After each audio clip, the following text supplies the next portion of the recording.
most of us, most of the time are so fascinated by the content of our experience that we overlook or forget or ignore our essential being and its innate qualities of peace and joy.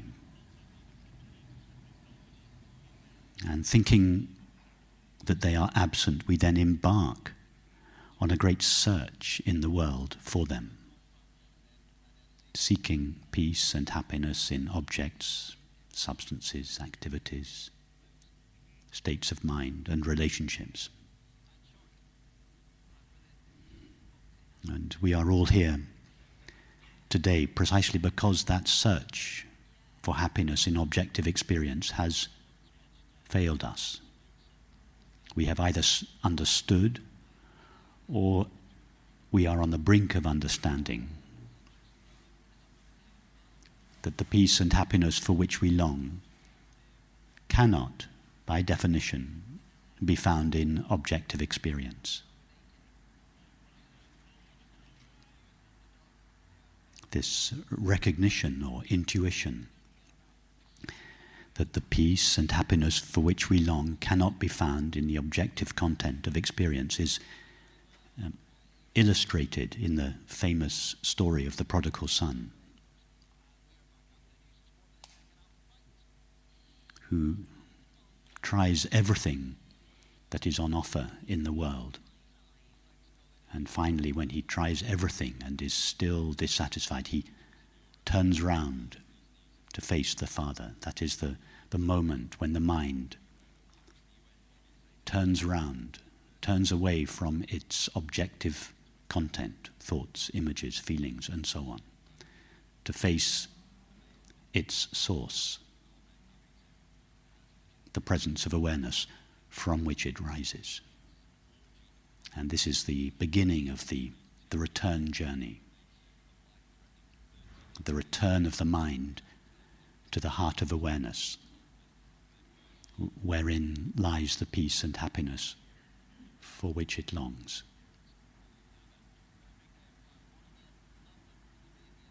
This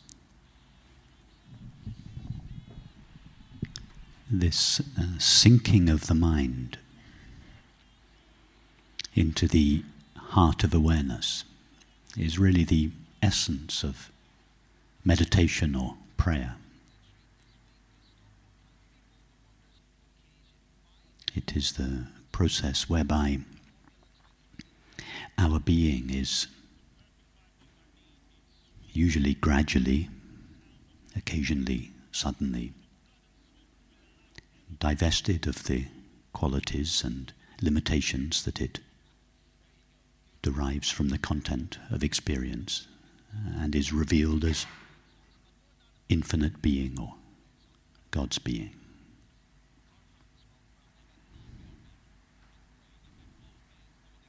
It is not a reaching of the mind towards something.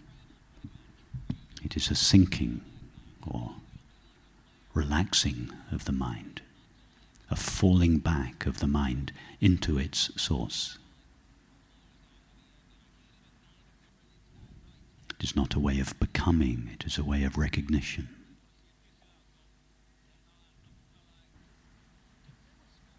What is traditionally referred to as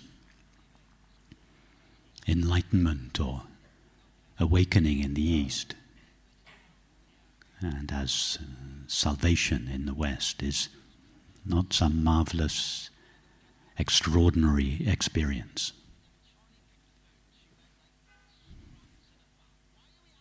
It is simply the recognition of the nature of our being.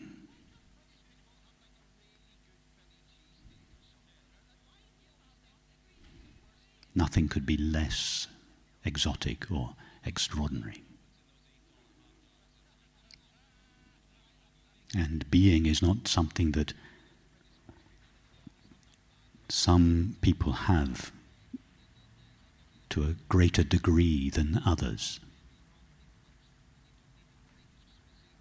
Everyone has equal access to their being, irrespective of the content of their experience. And nor are any particular circumstances required in order to facilitate this recognition of being, this awareness of being. So it is not necessary to have any agenda whatsoever with the content of our experience.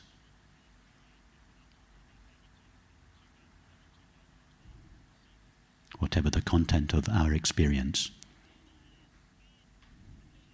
we are present there, in the midst of it. Whatever I am experiencing, I am. All that is necessary is to soften the focus of our attention from its content and to emphasize the I am.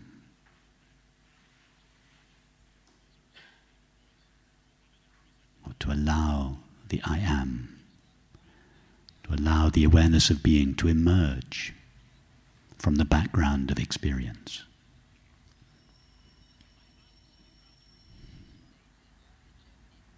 What is referred to in the Christian tradition as the transfiguration is the outshining of all experience with the light of being. It is the condition in which experience, objective experience, has lost its capacity to veil our being. That is, to veil God's being, and instead shines with it.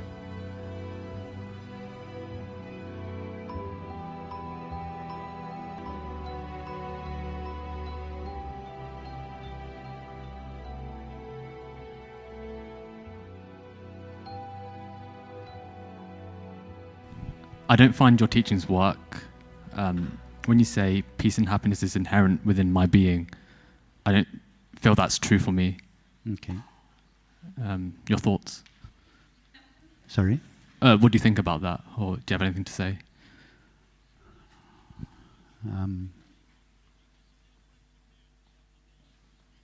Tell us about your being.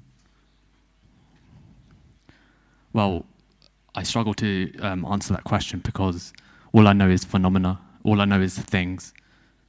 Like when I close my eyes, I just feel like I'll say nothing, but it's still something, right? When you say, I close my eyes, I feel this, I think nothing, what are you referring to when you say I? You've used the word I more often than in the last 2 minutes than you've used any other word. What are you referring to when you say I? Well, myself, right? I can't go beyond that, though. That's right. Your I refers to yourself. So tell us about that.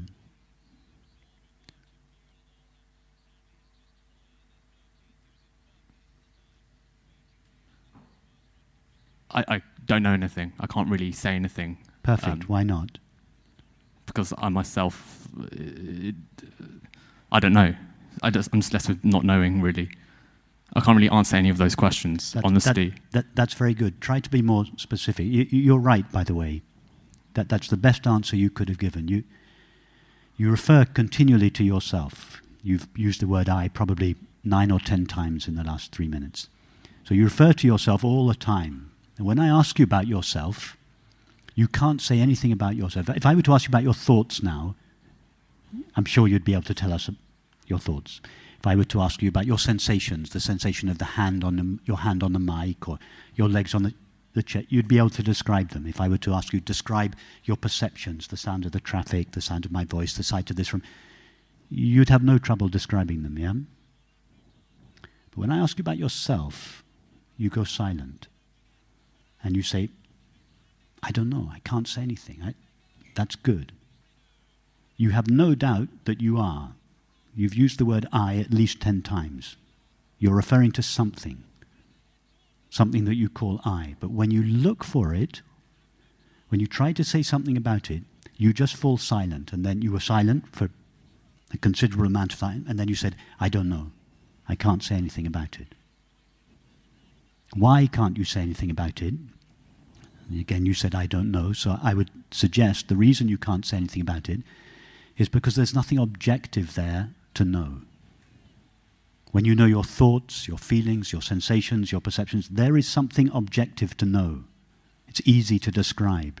But yourself, that to which you refer when you say I, is undoubtedly your experience, but it is a unique experience. It has no objective qualities, and therefore you cannot say anything about it.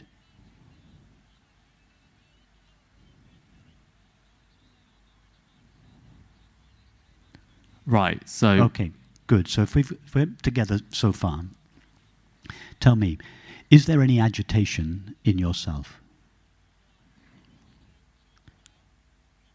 Well, I can't go there, though, because all I know is there's agitation in experience. You're quite right. If I were to ask you now, are your thoughts agitated? Are they moving? You'd say yes. Maybe you're feeling a little bit stirred up emotionally. Are your feelings agitated? Yes. Are your sensations and perceptions agitated? Yes, mildly. If you go to yourself, that which you refer to when you say I, but which has no objective qualities, do you find any agitation there? I can't go there. I just feel like I can't answer that question and say no to that. Well, conceptually, I know the answer is no, right? Because it's like I can't go. I can't answer that question. I don't know who I am. It's that problem still. And you're saying there's nothing there. Well, no, I'm not saying there's nothing there. I'm saying there's nothing objective there. And the fact that you keep on using the word I, you've now used the word I about 20 times, shows that there is something in your experience to which the word I refers. You don't keep talking about pink elephants. Why not? Because there's nothing in your current experience that corresponds to a pink elephant. So quite rightly, we're not speaking about pink elephants. But you keep speaking of I. So it's not good enough to say, I don't know anything about it. That's a cop-out. You don't know anything objectively about it, yes, but you have absolutely no doubt now that you are, that you exist. And the fact that you speak of I all the time confirms that. If you didn't know yourself, you wouldn't continually refer to I. So it's not good enough to say, I don't know myself. You're mistaking not knowing anything objective about yourself for not knowing yourself. If not knowing anything objectively about yourself was the same as not knowing yourself, you would never use the word I. So go back, look more closely. Tell us about it, whether you find any agitation in that to which you refer when you say I. Or let me ask you it in a less personal way. Sorry, the thing is, I can't... Okay, objectively, I can't find anything about myself. But you find yourself. You don't find anything about yourself, but you find something that corresponds to the word self or I. You're right, you can't find anything about it. You can't find anything objective about it. But you have no doubt that you exist. In other words, there is the awareness of being. You are now having the awareness of being. And the name you give to the awareness of being is I. I'm not talking about the awareness of thoughts, the awareness of perceptions, the awareness of sensations. I'm speaking of just the awareness of being. That's what the symbol I refers to.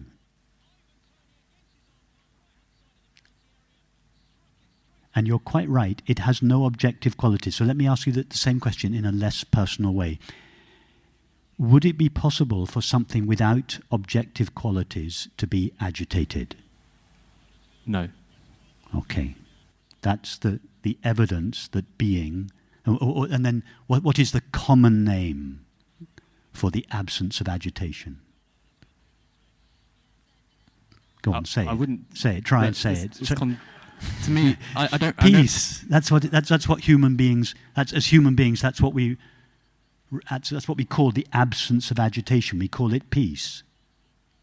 So our being, or rather being, is undoubtedly present. It is from the presence of being that each of us derives our unmistakable experience, I am.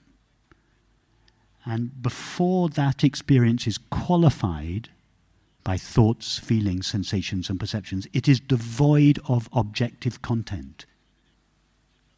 And thus its nature is peace. It is devoid of the lack. In other words, it has no sense of being incomplete.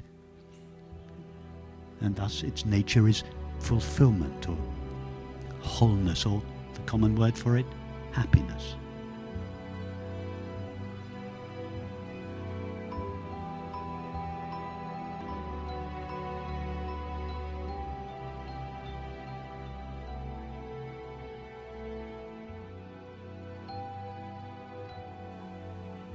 So you're saying it's relative, right? Because peace is relative, because I can't feel agitation at the same time of having peace. No, the peace that I'm describing is what's referred to in the Christian tradition as the peace that passeth understanding. That is the peace that is not the opposite of agitation. It's the peace that lies behind both agitation and its absence. So it is always present, but not always felt. Why? Because it is obscured by thoughts and feelings. It is like the screen behind the movie. The screen is always present. It sometimes seems to be obscured by the landscape in the movie, and then when the film comes to an end, it is revealed. But even during the movie, it is present but obscured. A peace is like that. It's always present, but not always felt, because it is obscured by thoughts and feelings.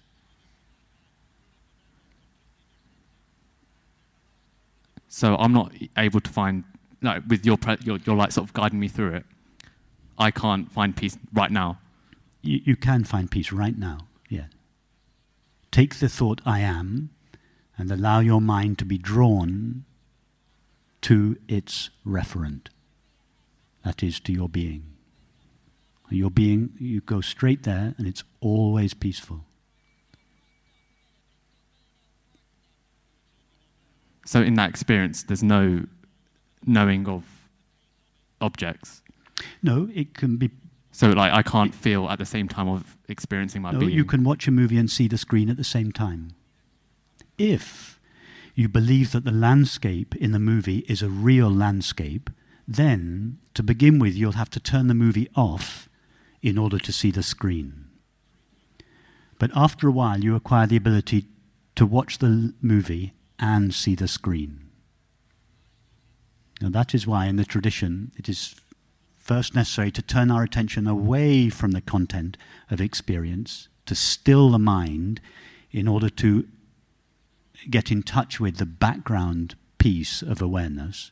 But then later on, during the presence of the mind, that is, during the presence of thinking and perceiving, we remain in touch with the background of peace. That's the peace that passeth understanding, the peace that has nothing to do with the content of experience.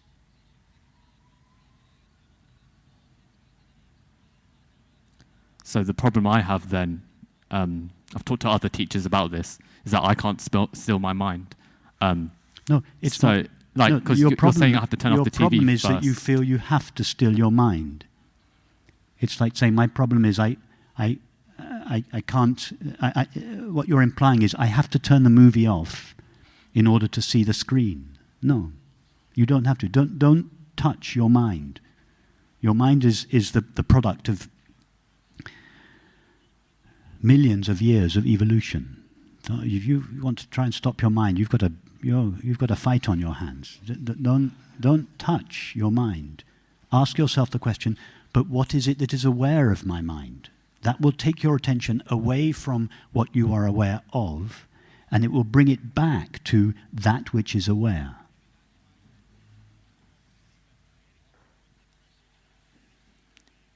I still can't find peace like that. That's the problem I have. You're That's right. my question. You can't find peace. Peace is not an objective experience that we can find. You can only be that peace. It's your nature. It's what you are. It's not what you find. You can't find. You're looking for it as a special experience. You're looking for it as a. You're used to having regular thoughts, feelings, images, relationships, and you're looking for this marvelous experience called peace or happiness. No, peace and happiness are not experiences.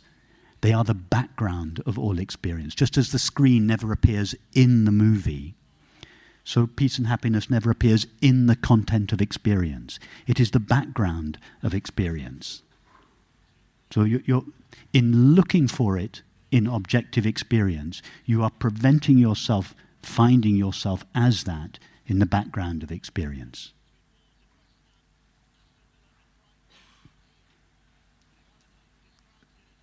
So I guess when people tell me to be still, they mean stop looking for it, right? In this approach, in the traditional approach, in the progressive paths, we have to still the mind in order to recognize ourselves. In this approach, which is called the direct approach, we recognize ourselves, and that has a stilling effect on the mind. You're bringing a different approach to this understanding. You're used to stilling your mind so that you will one day have the experience of the background of peace. No, here we just go directly to the fact of being or being aware, irrespective of the content of our minds. And that recognition has an effect gradually on the content of our minds.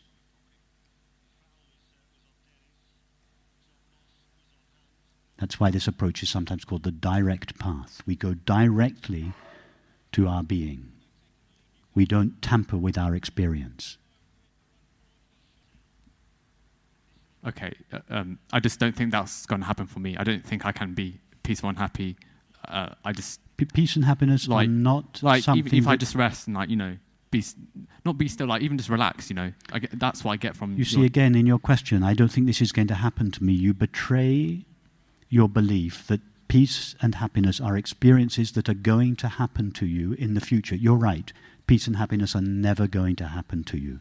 They are not marvelous experiences that may or may not happen in the future. Peace and happiness are already happening to you. They are already present as your very own being. But you can't see it because you're looking too far ahead of you. You're like a man who's looking all over the world for his eyes. Traveling around the world in search of his eyes. You're looking too far ahead. Stop. Come back to yourself. So the reason I mentioned in the future because I just now it's life is good, right? Just talking to you, it's nice and it's enjoyable talking to you. I can't recognize this in every moment of my life. You understand? Don't start with every moment of your life. Just go. I can't recognize this as something absolute. Just go for a few moments, like this moment when nothing else is being required of you. Your phone's not going. Your family, your work is not. The world is not demanding anything of you. So take an opportunity like this to go back to ask yourself the question: what is it that is aware of my experience? Or to what do I refer when I say simply I am? Take this opportunity, ask yourself a question like that, and then pause. Pause all your objections, all your questions, all your disagreements. Just pause. Ask yourself a simple question. What is it that is aware of my experience? And allow your mind to be drawn back to that. So I feel like there's a bit of you started resistance. Again. You, like a 5-second silence and off you go again. No. Your mind is so habituated to objecting, asking questions, raising objections. Going, you 5 seconds of silence. That's as much as you can bear. Pause. Ask yourself the question: what is it that is aware of my thoughts? Don't just carry on with expressing your thoughts. I'm not, and I don't mean this in any way disrespectfully. I respect your integrity and your honesty, your sincerity, and your... I respect that, but I'm not interested in your thoughts. I have no interest at all in your thoughts. And I don't mean that disrespectfully. I'm interested in yourself. I'm trying to encourage you to go back to yourself, not to tell us about your thoughts. There is a place for exploring and expressing your thoughts, but it's not here. That's not what we do here. We're interested in here in ourself, in the nature of ourself. Okay, thanks.